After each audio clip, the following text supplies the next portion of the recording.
어, 고난은 우리에게 생각하게 하는 장치다라고 누군가 말했습니다. 고난이 왜 우리에게 생각하게 하는 그런 기능이 있는지 예를 들어서 이렇게 설명을 했어요. 어떤 사람이 평탄한 삶을 살았고 평소에는 감정의 기복이 별로 없었는데 어떤 남자가 연애를 잘 하다가 어느 날 느닷없이 연애하는 아가씨가 이제 우리 그만 만나, 헤어지자 하고 쌩하고 돌이켜서 집으로 돌아가 버렸습니다. 남자는 차인 거죠. 차이는 그 순간부터 이 남자의 머리는 돌아가는 겁니다. 아니, 도대체 무슨 일이 생긴 거지? 이건 도대체 뭐지? 아니, 왜 그러지? 그러면서 이 감정의 변화가 엄청난 이 풍랑을 만난 것처럼 요동치고 괴로워서 못 견디는 그런 일이 벌어집니다. 그 남자가 만난 고난, 사랑하는 여자에게 버림받았다, 사랑하는 여자가 떠났다는 이 사건을 만나서, 고난을 만나서 비로소 여러 가지 질문을 하게 되고 여러 가지 생각을 하게 되는데, 그 생각의 깊이가 어디까지 가냐면, 과연 사랑이란 무엇인가?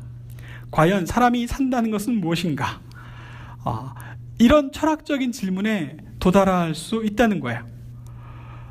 만약에 그 사람이 그런 일을 겪지 않았다면 한 번도 진지하게 인생이 뭔지, 사는 게 뭔지, 사랑이 무엇인지 질문할 리 없었고 깊이 고뇌하면서 생각할 리가 없었다는 거죠. 그래서 그런 의미에서 고난은 사람에게 생각하게 하는 장치다라고 이 들레지라는 철학자가 말을 했어요. 오늘 우리가 읽은 이 본문 말씀을 통해서 좀 더 깊이 들여다보고 오늘 또 이야기에 관련해서 몇 가지 여러분과 나누려고 하는데요. 여러분, 모든 사람들에게 유익한 이야기는 이런 각본들을 갖고 있습니다. 어떤 각본이냐면, 주인공이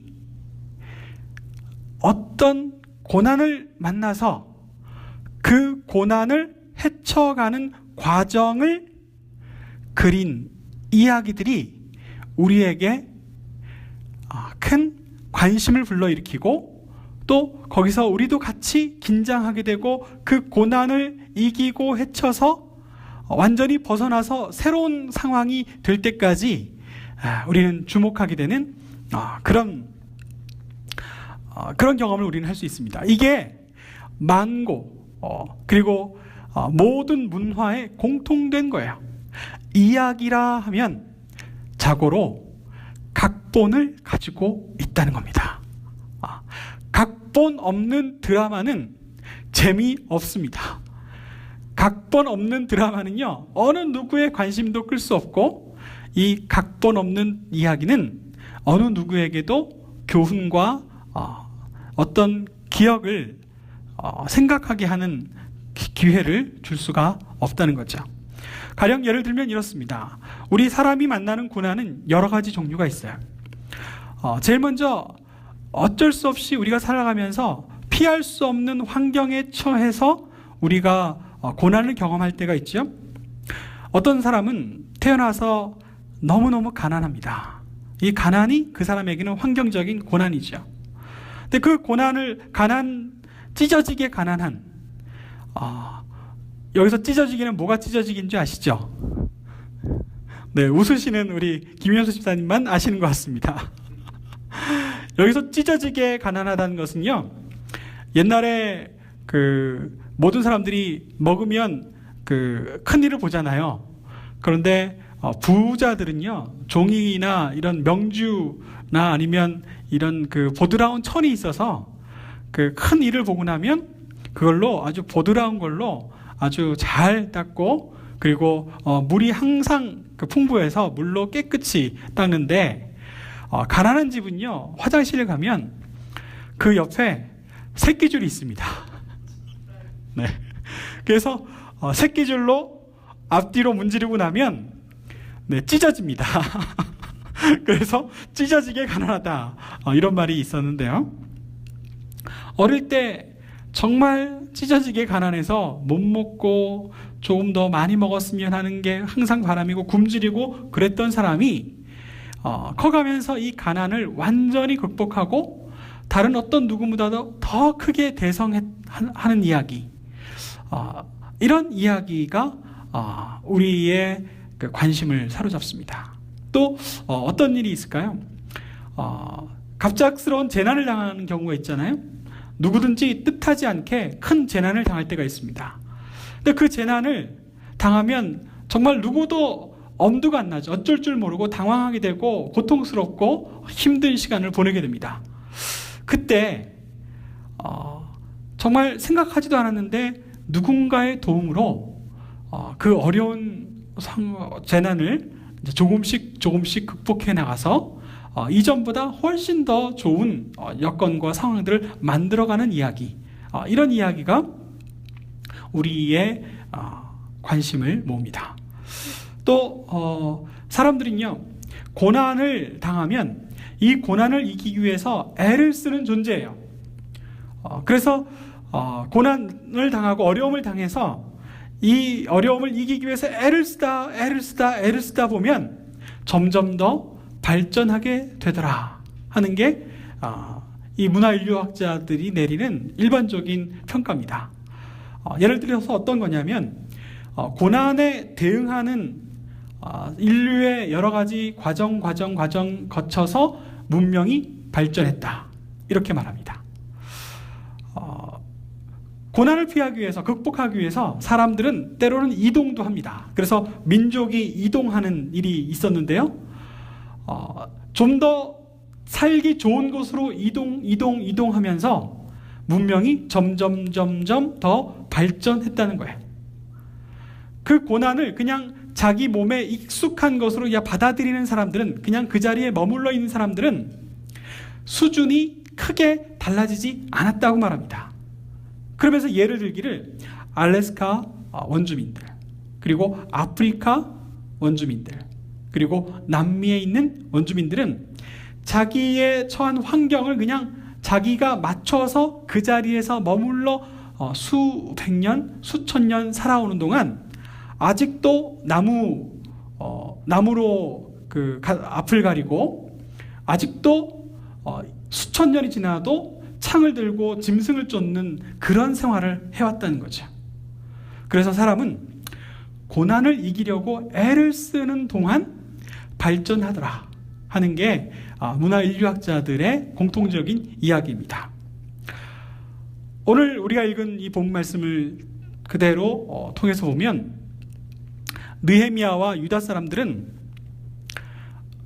어려운 환경, 상황 속에 처해 있음은 물론이고, 제가 앞서 이야기하지 않았던 다른 고난, 즉 사람 때문에 겪게 되는 고난이 있었어요.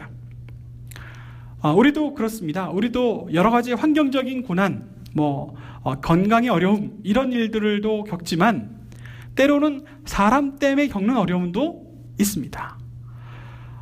이 사람으로 인해서 겪는 어려움도 우리가 그것을 이겨내려고 애를 쓰는 동안 우리도 성장하게 된다. 이 이야기를 느헤미야를 통해서 함께 나눠보도록 하겠습니다. 느헤미야에서는요, 예루살렘 성벽을 건축하려는 느헤미야와 유다 사람들 앞에 악당들이 나타납니다. 사마리아를 지역을 관할하는 총독 산발랏이 유다 성벽을 건축하는 것을 그냥 내버려 두지 않고 공격하려고 엄포를 놓고 있습니다. 또 그리고 그 오른쪽 암몬 지역을 다스리고 있는 도비아도 거기에 한술 거들어서 유다 사람들을 가만히 놔두려고 하지 않고 있습니다. 자, 이렇게 악당이 나타나서 구체적으로 방해하고 어려움을 주려고 하는 이 순간 어떤 일이 벌어지냐면, 이제까지 예루살렘을 중심으로 유다 사람들은 어떤 국가 형태도 다시 회복하지 못했고 어떤 조직도 새롭게 만들지 못한 채 그냥 살아가고 있었는데, 이들을 방어하기 위해서 느헤미야가 무기를 갖추고 저들의 공격을 대비할 군대를 조직하게 돼요. 그리고 전적으로 성벽 공사를 하는 사람들을 따로 둡니다. 그들을 방어하기 위해서 나팔을 부는 나팔수를 전용으로 세웁니다. 그래서 성벽 사방에 두고 저기 멀리서 이 적들이 침공해 오면, 공격해 오면 즉시 나팔을 불어서 알릴 수 있는 그 역할을 맡긴 거죠. 그리고 밤에는 도둑처럼 살금살금 와서 성벽을 무너뜨릴까 봐 밤잠을 자지 않고 지키는 파수꾼을 세워요. 산발랏과 도비아의 도발과 공격이 없었을 때에는 그런 게 다 필요가 없었습니다. 느헤미야가 와서 자, 이제 우리가 성벽을 건축하자 했을 때 건축했던 것은 그냥 초기에 아주 낮은 단계의 협동 관계에 있을 뿐이었어요. 그런데 공격하겠다고 덤비니까 그 덤비는 것을 막아내기 위해서 모두가 마음을 모아서 애를 쓰는 과정에 점점 보이는 국가가 되는 겁니다. 모든 것을 다 정비하고 갖추는 국가로 발전하는 이 과정을 볼 수가 있었어요. 이야기는 이렇게 어떤 각본을 갖게 됩니다. 우리가 나가는 동안 마주치게 된 고난과 어려움을 만나면 이 도전을 받아서 고통스러워하고 힘들어하는 우리 자신을 발견하게 되지만, 그러나 그때에 외부로부터 도움이 오든지 아니면 내가 새로운 결단을 해서 거기에 맞서기 위해서 내가 무엇을 하도록 나를 이끄시든지, 그렇게 해서 그 다음 과정에는 그 도전을 이기기 위해서 애를 쓰는 과정에서 우리가 그것을 능히 이길 수 있을 뿐만 아니라 하나님께서 우리에게 없던 놀라운 은혜를 우리가 누릴 수 있도록 그렇게 우리에게 선물로 주시는 이런 과정들을 오늘 느헤미야를 읽으면서 환하게 볼 수가 있습니다. 이런 각본은 하나님께서 모든 어려움과 고난을 당하는 우리에게 이미 경험하게 하신 각본입니다. 우리의 삶을 자세하게 들여다보면 이미 우리에게 다 그런 경험이 있어요. 내가 언제 어떻게 힘들고 어려웠는데 느닷없이 어떤 방법으로 내가 도움을 얻었고 또 어떤 상황이 전개가 돼서 내가 그 어려움으로부터 벗어나서 지금은 그보다 훨씬 더 좋은 은혜를 누리고 있다. 내가 훨씬 더 발전한 모습을 갖게 되었다. 이런 이야기를 우리도 찾아보면 얼마나 많이 갖고 있는지 모르겠습니다. 특히나 오늘 느헤미야처럼 살아오는 동안 우리를 적으로 여기고 우리를 골탕 먹이려고 우리를 무너뜨리려고 아주 직접적으로 우리에게 도전했던 사람도 있었을 겁니다. 그리고 어떤 사람이 우리를 괴롭힌 것이 아니라 어떤 환경이 우리를 가로막고 우리를 힘들게 하고 우리를 어렵게 했던 일도 있었을 겁니다. 그러나 그것을 우리가 어떻게 대했느냐, 우리가 그것을 이기기 위해서 어떻게 몸부림쳤느냐 또 찾아보면 우리가 그 각본들을 볼 수가 있습니다. 그리고 이제 시간이 많이 지난 지금에 돌이켜보니까 내 인생에 그런 시나리오, 그런 각본을 내게 허락해 주셔서 내가 이런 은혜를 입었습니다 라고 간증하고 찬양할 수도 있게 되겠지요. 제가 저희 집 이야기를 하나 드리고 또 우리 모여서 함께 이야기를 나눠보도록 하겠습니다. 여러분 모두에게 그렇듯이 저희도 한국 생활을 정리하고 미국으로 오는 것이 큰 변화였습니다. 어려움이 어떻게 우리에게 다가올지 전혀 상상하지 못했어요. 저는 미국에 오면서 기대가 있었습니다. 한국이 아닌 미국에서 살아보고 싶었던 열망이 말은 하지 않았지만 아주 어릴 때부터 저한테 있었던 것 같습니다. 그래서 가족들과 함께 이제 미국으로 올 때 저는 이 마음속에 그 기대와 희망과 이런 것들이 부풀어 올라 있었죠. 그런데 이 기대와 희망과 이 부푼 이 모든 것들이 어느 순간 이 풍선의 바늘을 턱 찔러서 펑 터지는 경험을 했는데요.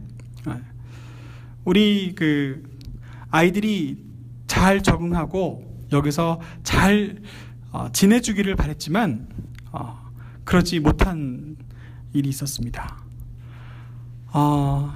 여기 지금 같이 있습니다만 우리 둘째가 굉장히 힘들었어요. 우리 둘째 이야기를 듣고 싶어요. 그 둘째가 너무너무 견디다 못해 그 학교를 이제 못 가겠다고, 나는 못 가겠다고 아침에 일어나지 않고 그냥 버티는 겁니다. 네. 그래서 다툼이 있었죠. 제가 우리 둘째를 때리기도 했습니다. 둘째는 맞고 엉엉 울었죠.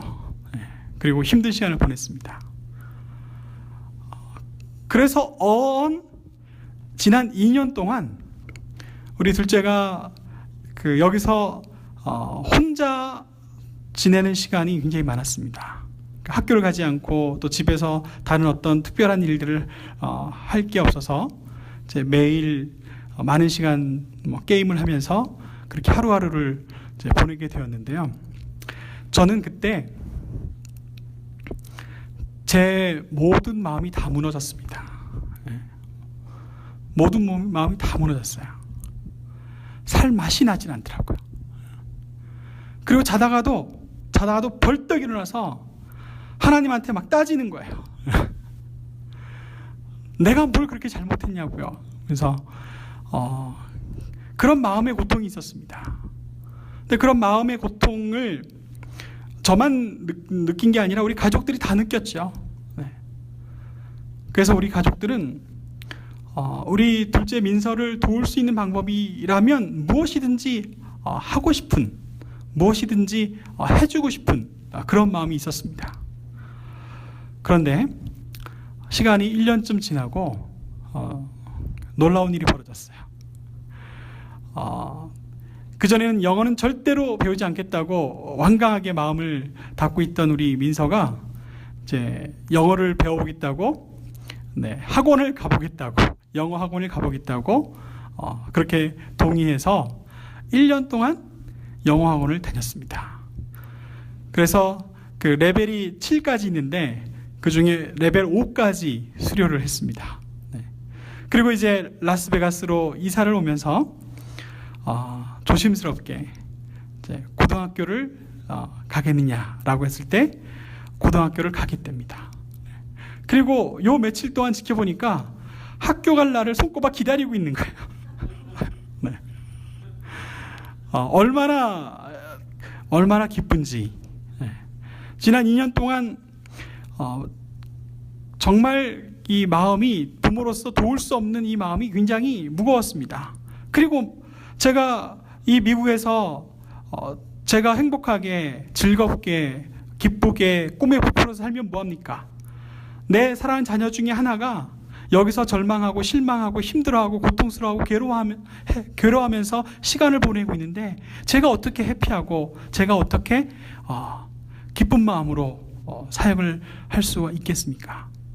하나님께서 이 어려움을 이겨내려고 하나님 앞에 기도하고 또 하나님 앞에 도움을 구하고 또 하나님 앞에 부르짖고, 그리고 우리 가족들이 서로 마음을 북돋우면서 이렇게 지내는 동안 하나님께서 놀랍게 우리 민서를 이렇게 성장시켜 주시고 또 이렇게 기쁜 마음으로 함께 이 자리에 있게 되었습니다. 생각해 보면 하나님께서 우리에게 이런 놀라운 이야기들을 우리 삶 속에 많이 주셨어요. 이런 이야기들이 내 안에만 묻혀 있거나 우리 가족 안에만 머물러 있어도 좋겠지만, 그러나 이것이 나눠질 때 우리는 더 큰 힘이 됩니다. 더 큰 위로가 되고 더 큰 격려가 되고, 그리고 우리 영광교회가 감당해야 될 어려움을 함께 이겨나가자고 서로 마음을 모아서 힘을 모을 수 있는 그런 은혜의 방편이 되는 줄 믿습니다.